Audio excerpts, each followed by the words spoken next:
Hi everyone, I'm Jennifer from English with Jennifer. Do you like getting compliments? What would you like to hear someone say? What would make you feel good? You're awful at English. You're awfully good at English. Personally, I'd never dream of telling someone that they're bad at anything because every one of us has room for improvement, right? You're here, you're studying with me, so you're already on your way to speaking better English. My compliment to you is, you're awfully good at English. Awful by itself means bad. Awful or awfully before an adjective means very or really. You're awfully good. It's awful expensive. It means very or really. It's a strange difference in meaning, right? Would you like to know other words in American English with strange differences in meaning? Stick around and you'll learn some. I want this to be a super useful, highly effective, and crazy good lesson.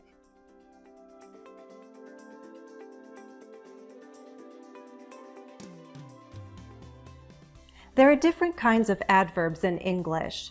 The first kind you probably learned were adverbs of manner. They answer the question how. Talk loudly, walk fast, dance well. You also learned adverbs of frequency when you learned how to answer the question how often. I often forget how old I am. I never get up before 5. Now we're going to focus on adverbs of degree. You learned 2 of them when you learned how to make comparisons. You learned more and less. For example, someone can feel more confident or less confident when they speak English. Hopefully after this lesson, you'll feel more confident. This refers to higher and lower degrees. We're going to study and practice 2 groups of adverbs of degree: intensifiers and downtoners. Intensifiers are adverbs of degree that increase the strength of a word. I'm sure you already use the adverb very a lot. Extremely is another useful adverb used in many different contexts. I think parkour is very exciting, but also extremely dangerous. The intensifiers so and really are used a lot in conversation. Potato chips are so unhealthy, but really, really good. Note in very informal English, you may hear real used as an adverb, as an intensifier. Someone might say, oh, the food was real good. I don't recommend this use, but be ready to hear it and understand it. When we use intensifiers in conversation, we can use our voice for emphasis. You can hear that long vowel sound in the stressed syllable, as in, so unhealthy, very exciting, really good. We also double some intensifiers or use them in combination. Very, very expensive, really, really nice, so very good. And in conversation, we can use these combinations, good and, nice and, to intensify common adjectives. Professional dancers make all the moves look nice and easy. Everything they do is nice and smooth. Blend some fresh fruit with fruit juice, yogurt, or coconut milk. Freeze the mixture overnight, and then your frozen fruit popsicles will be good and ready to eat the next day. So nice and easy means very easy. Nice and smooth means very smooth. You can't make this kind of phrase with any adjective, but some combinations are common. Nice and easy, nice and smooth, nice and slow, nice and handy, nice and clean. Good and ready could mean very ready or completely ready. Completely is another intensifier. It suggests that something is the most it can possibly be. For example, I was completely confused. I didn't understand anything. Completely is like totally and absolutely, 100%. 2 also falls into the category of intensifiers, but remember that 2 means that a quality has gone beyond some acceptable limit. Honesty is good, but some people are too honest and say everything they think. 2 can be used for criticism. Someone can be too harsh or too judgmental. If we're being critical, we can use the adverb how in reaction to someone's behavior. For example, how rude, meaning very rude. That was very offensive. But we can also use how if we're pleasantly surprised.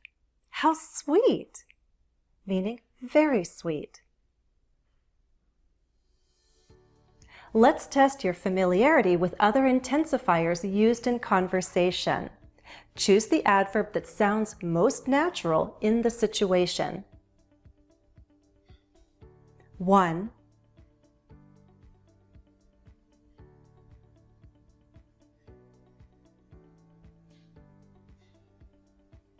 I think I've changed my mind.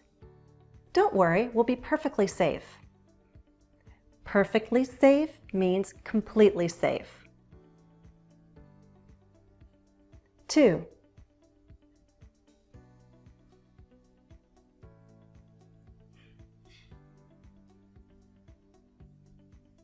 You're going to quit? You're not serious, are you? I'm dead serious. I hate this job. Dead serious means absolutely serious. 3.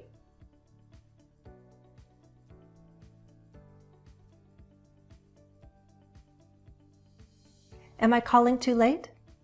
Not at all. Not at all means it's completely fine. It's not too late. 4.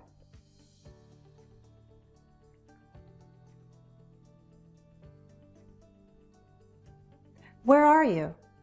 I don't know. I'm totally and utterly lost. You can say totally and utterly or totally and completely lost. 5.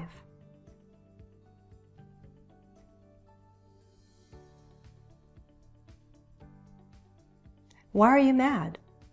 Because that was so not fair. So not fair means that was totally unfair. If intensifiers strengthen a quality, what do you think downtoners do? You may know the expression tone it down. For example, a friend puts on makeup and asks for your opinion. I'm trying a new look, what do you think?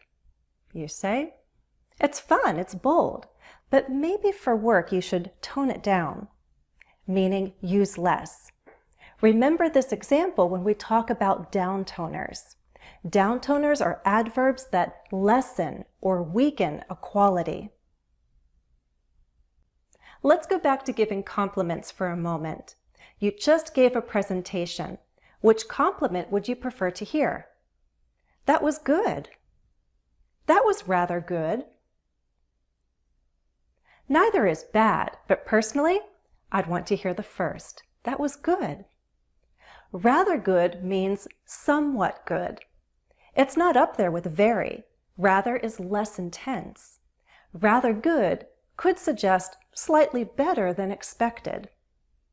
Rather and slightly are common downtoners. Let's remember that adverbs modify other words. More specifically, adverbs modify adjectives, verbs, and other adverbs. There are even adverbs that can modify whole sentences. Intensifiers and downtoners can modify adjectives and adverbs, but more often we use them with adjectives. So those are the combinations I'm focusing on here in this lesson.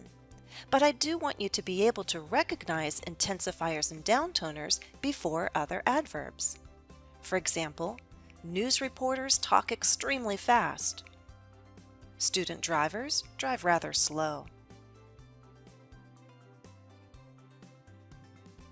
Let's see if you're familiar with other downtoners. I'm going to mix up some intensifiers with words and phrases that tone down a quality.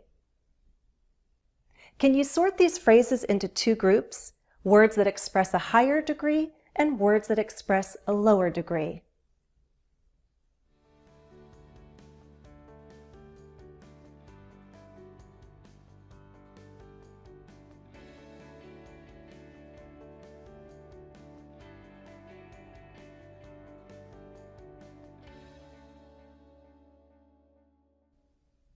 Here's how I'd sort them.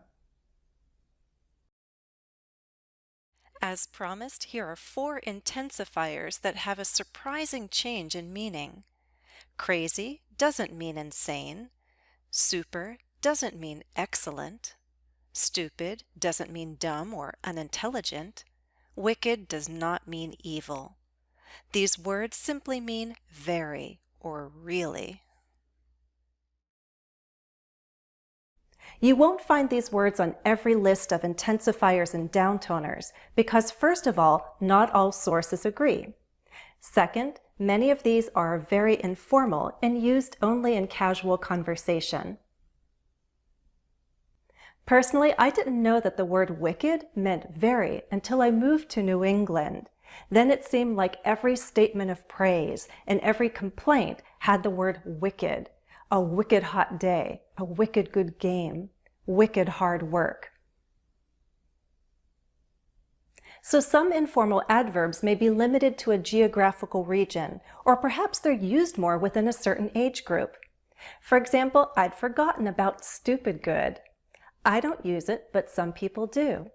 I asked my 15-year-old son to help me come up with a list of informal ways to say very good, and he recalled that one. Stupid good means very good. And don't forget, there's a whole category of profane words. I don't drop F-bombs with any frequency, but when I get emotional, I may use a close substitute, like freaking. It's freaking cold out there. Freaking can function like an intensifier, meaning very. Freaking is far less offensive than the F word. One last note is that we can use adverbs to be more polite by being less direct. Downtoners overlap with a whole category of words that allow us to be vague in English. We can choose to be less precise and less direct to avoid offense. We call this hedging. It's a topic worthy of another video, so for now I'll limit myself to a couple of examples. Your speech is too long. You need to make it shorter. Your speech is quite long. Perhaps you can make it slightly shorter? It's really late. I need to leave now. It's rather late. I should leave pretty soon. Do you feel the difference in certainty and politeness? I hope the lesson was very useful and rather interesting. Please like and share the video with others who'd like to feel more confident and sound more natural in English. That's all for now. As always, thanks for watching and happy studies. Thank you to all the members of my channel, and you super and truly marvelous members, look out for the next bonus video. Follow me on Facebook, Twitter, and Instagram, and try something new. Download the apps KikiTime and Hollow. These are more ways I can help you learn English each and every week. And hey, don't forget to subscribe to my YouTube channel. Turn on those notifications.